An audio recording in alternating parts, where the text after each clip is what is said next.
Hello बच्चों, आज हम लोग नया चैप्टर पढ़ने जा रहे हैं जिसका नाम है sexual reproduction in flowering plant. Last chapter हम लोगों ने जो पढ़ा था वो था हमारा रिप्रोडक्शन इन ऑर्गेनिज्म। तो रिप्रोडक्शन इन ऑर्गेनिज्म में आप लोगों ने ये पढ़ा था कि सेक्सुअल रिप्रोडक्शन क्या होता है, एसेक्सुअल रिप्रोडक्शन क्या होता है। और हम लोगों ने उस चैप्टर के अंदर सारी चीज़ों को डिटेल में पढ़ा था। लेकिन अब डिटेल के साथ साथ अब हम अलग अलग कैटेगरी को लेके चलते हुए प्लांट के अंदर अलग सेक्सुअल रिप्रोडक्शन के बारे में पढ़ेंगे और एनिमल के अंदर अलग सेक्सुअल रिप्रोडक्शन के बारे में पढ़ेंगे। ठीक है, तो आइए आज का लेक्चर स्टार्ट करते हैं, समझते हैं, कोशिश करते हैं कि इसमें कौन कौन से नए टर्म्स हैं मैं आप लोग को बताता जाऊंगा। साथ के साथ आप कॉपी रखेंगे अपने पास और जो जो टर्म्स मैं आपको बताता जाऊंगा वो आप लिखते चले जाएंगे। ठीक है, तो आइए स्टार्ट करते हैं। Angiosperm is a flowering plant. अब जैसा कि आप लोग को पता है कि प्लांट के 4 कैटेगरीज होते हैं। प्लांट के अंदर 4 कैटेगरीज कौन कौन सी होती हैं? पहला ब्रायोफाइटा, दूसरा टेरिडोफाइटा, तीसरा जिम्नोस्पर्म, चौथा एंजियोस्पर्म। दोबारा सुनिए, प्लांट के अंदर 4 कैटेगरी होती है, bryophyta, pteridophyta, angiosperm and gymnosperm. ठीक, तो इसके अंदर जो हम लोग आज जो पढ़ेंगे that is a angiosperm. Angiosperm को ही फ्लावरिंग प्लांट की कैटेगरी में रखा गया है।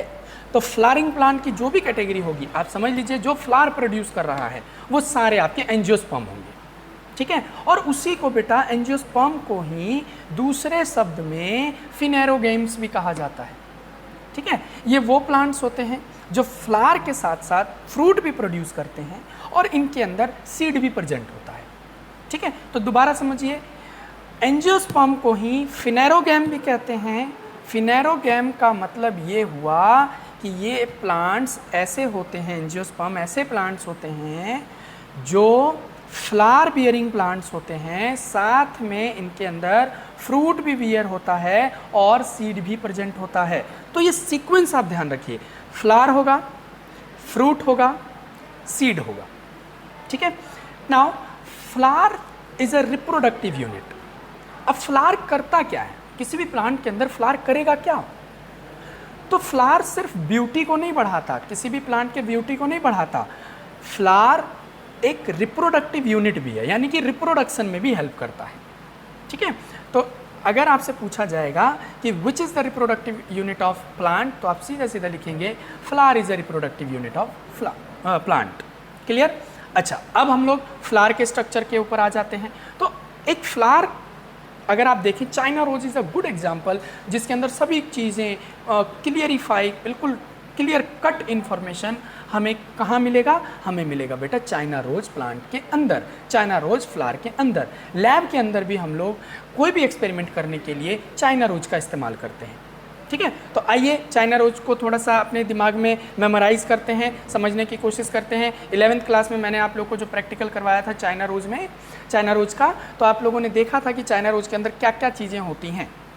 सब हमने पूरा एनाटॉमी उसका किया था, अच्छी तरीके से एक एक टॉपिक को हम लोगों ने डिस्कस किया था। आज मैं उसी टॉपिक को लेकर आगे चल रहा हूँ। तो देखिए, चाइना रोज में सबसे पहला ग्रीन पार्ट जो स्टेम के साथ लगा हुआ फ्लावर का वो ग्रीन हिस्सा जिससे फ्लावर अटैच्ड होता है स्टेम के अंदर, उसको पेडिसल्स कहा जाता है। क्या कहते हैं उसको? पेडिसल्स। यानी stalk of flower means base of flower is known as pedicels. तो अगर आपसे पूछा जाए पेडिसल क्या है, तो आप डेफिनेशन ये लिखेंगे, pedicel is the stalk of flower या base of flower. Understand? Base of flower या स्टॉक ऑफ फ्लावर। नाउ अगर हम लोग सेकेंड पॉइंट पर जाएं, तो जैसे ही हमारा ग्रीन हिस्सा खत्म होता है, वो स्टेम से जो अटैच्ड वाला पार्ट होता है वो बहुत छोटा होता है बेटा, ज़्यादा बड़ा नहीं होता। That is I think 2 to 3 centimetre और वेरी करता है हर प्लांट टू प्लांट। ठीक, तो अब जैसे ही हम लोग फ्लावर के पेडिसल से ऊपर की तरफ जाते हैं तो हमें एक स्वेलो पार्ट दिखाई देता है, मतलब फूला हुआ पार्ट दिखाई देता है। फ्लावर का एक फूला हुआ हिस्सा दिखाई देता है हमें, जिसको हम लोग कहते हैं रिसेप्टिकल्स। क्या कहते हैं? रिसेप्टिकल्स। यानी कि receptacles is thickened part of pedicels from which flower organs grows। मतलब रिसेप्टिकल्स वो पार्ट होता है फ्लावर का वो हिस्सा होता है जहां से फ्लावर के सारे ऑर्गन्स ग्रो करते हैं। ऑर्गन कौन कौन से ग्रो करेंगे? अब क्वेश्चन तो ये हो गया कि भाई ऑर्गन कौन कौन से होंगे सर? तो फ्लावर के अंदर बेटा सेपल्स होता है, पेटल्स होता है, androecium, gynoecium, everything we will discuss. तो यानी कि ये जितने भी डेवलप होंगे, जो भी चीज़ें डेवलप होंगी, ठीक है, सेपल्स, पेटल्स, पिस्टल्स, स्टेमन्स, ये सब कहाँ से डेवलप होंगे? ये सब बेटा आपके रिसेप्टिकल से ही डेवलप होंगे। यही वो पार्ट है जो फ्लावर के हर एक ऑर्गन को डेवलप करने में हेल्प करता है। नाउ फ्लावर का वो हिस्सा, ध्यान से सुनिएगा, अब जो मैं इंपॉर्टेंट टॉपिक बताने जा रहा हूँ, इंपॉर्टेंट टर्म बताने जा रहा हूँ। फ्लावर का वो हिस्सा जो रिप्रोडक्शन में हेल्प करता है वो एसेंशियल पार्ट कहलाता है, एसेंशियल पार्ट ऑफ फ्लावर। और जो रिप्रोडक्शन में हेल्प नहीं करता है वो नॉन एसेंशियल पार्ट कहलाता है।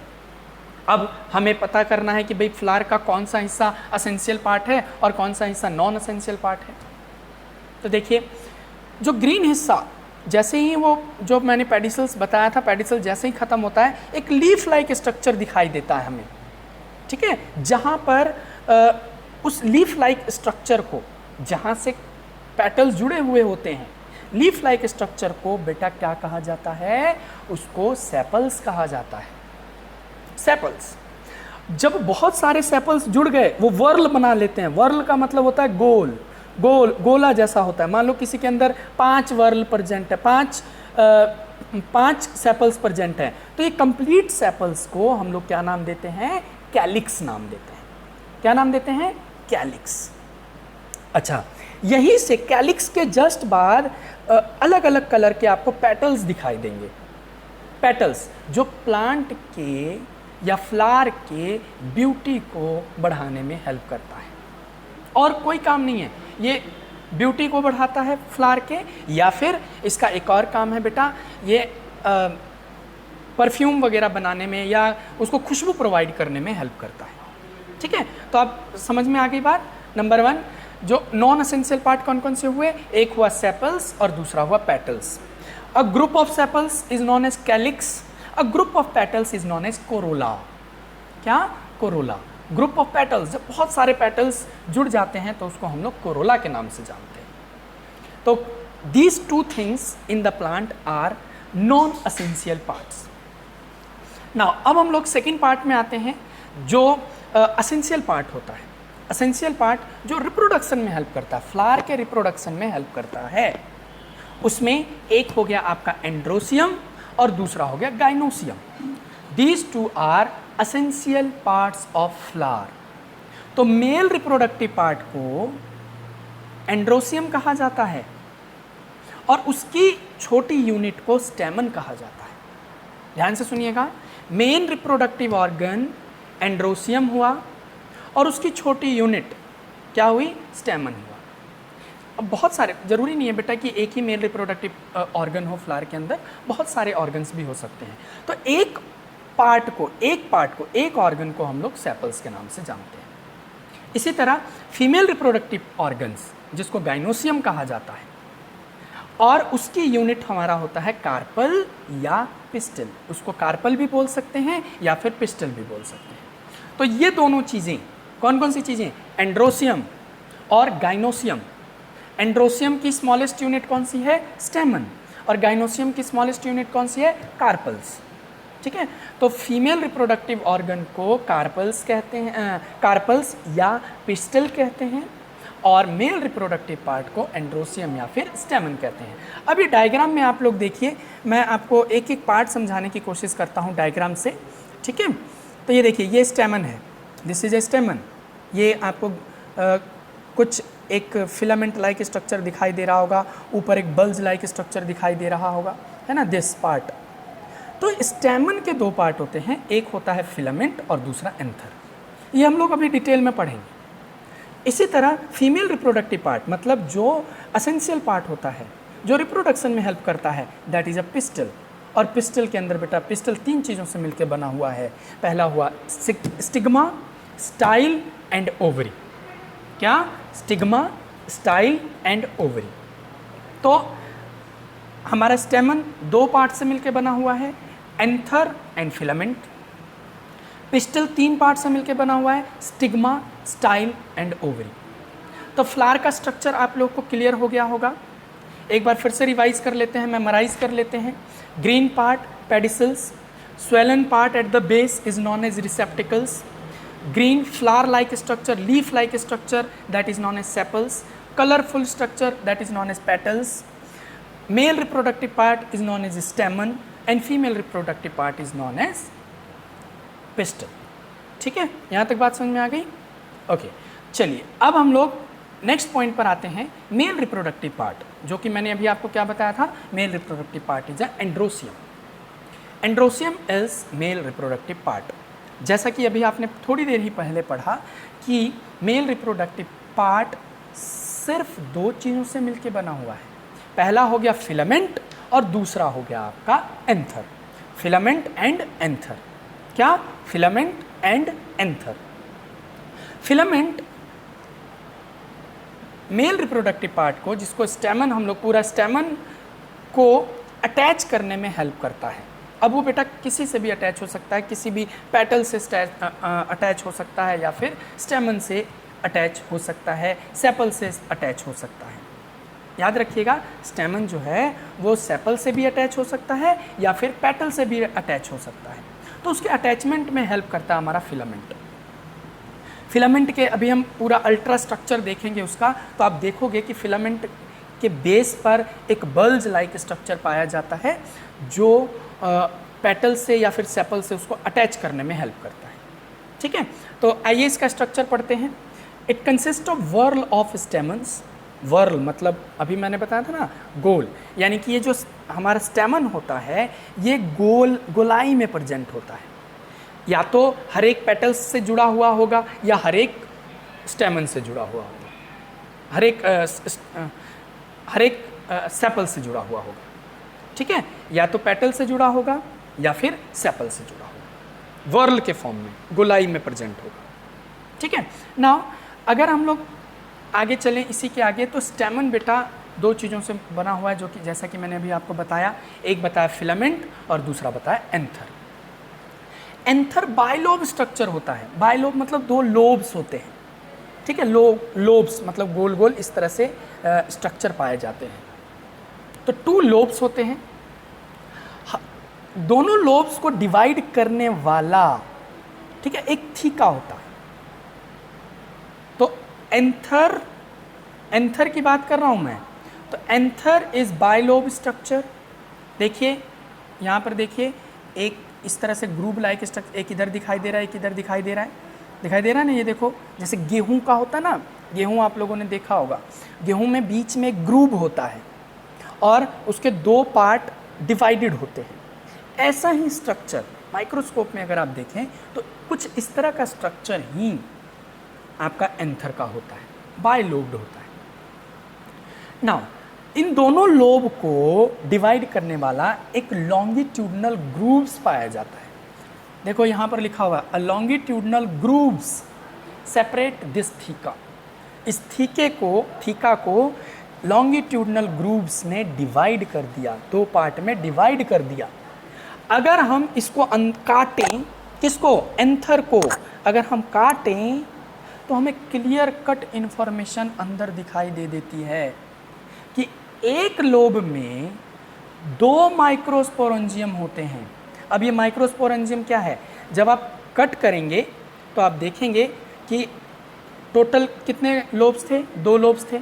एक लोब में कितने स्ट्रक्चर, आपको एक ट्यूब लाइक स्ट्रक्चर दिखाई देगा, तो वो 2 ट्यूब्स होती हैं एक लोब के अंदर, 2 ट्यूब एक लोब के अंदर। तो हमारे पास 2 लोब्स हैं, तो कितने ट्यूब्स लाइक स्ट्रक्चर हो गए? 4 ट्यूब्स लाइक स्ट्रक्चर हो गए, और उस ट्यूब्स लाइक स्ट्रक्चर को ही माइक्रोस्पोरेंजियम कहा जाता है।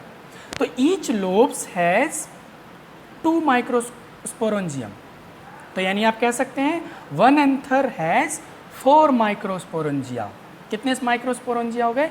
4 माइक्रोस्पोरेंजिया हो गए। यही माइक्रोस्पोरेंजिया बाद में डेवलप होकर पोलन सेक के फॉर्म में डिवाइड हो जाते हैं। वो जगह है जहाँ पर पोलन ग्रेन्स बनता है, जहाँ पर स्टोर होता है। तो माइक्रोस्पोरेंजियम ही बाद में डेवलप हो जाते हैं पोलन सेक के अंदर।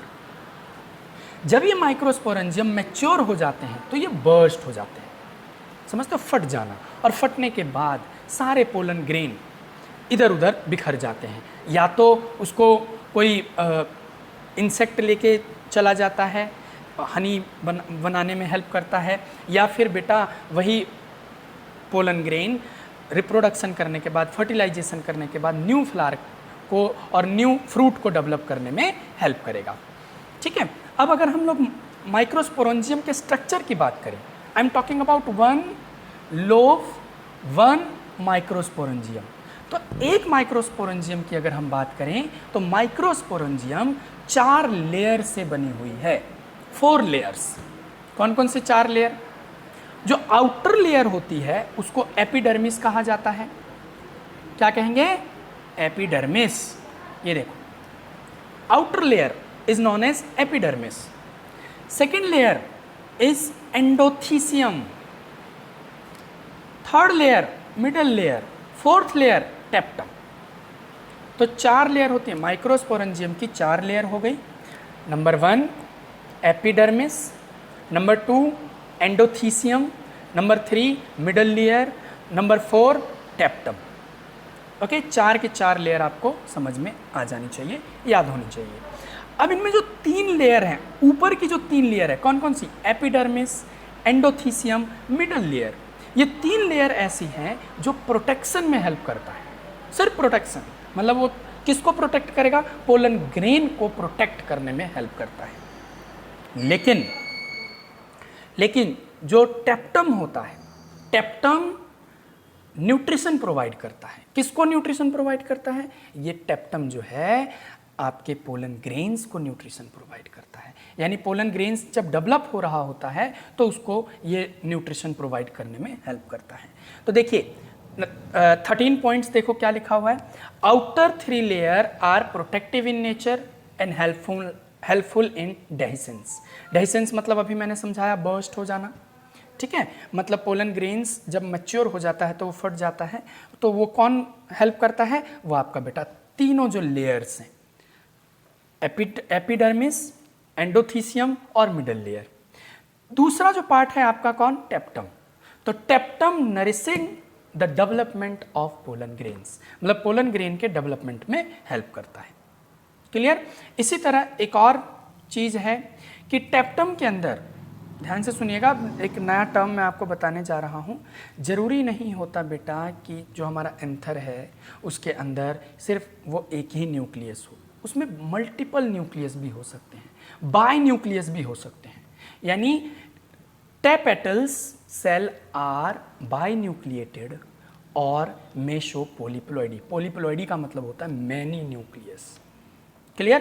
तो आज की क्लास में हम लोगों ने यहाँ तक स्ट्रक्चर पढ़ा। नेक्स्ट क्लास में हम और डिटेल में इसको पढ़ने की कोशिश करेंगे, किस तरह से पोलन ग्रेन बनता है। ठीक है, have a nice day, thank you so much.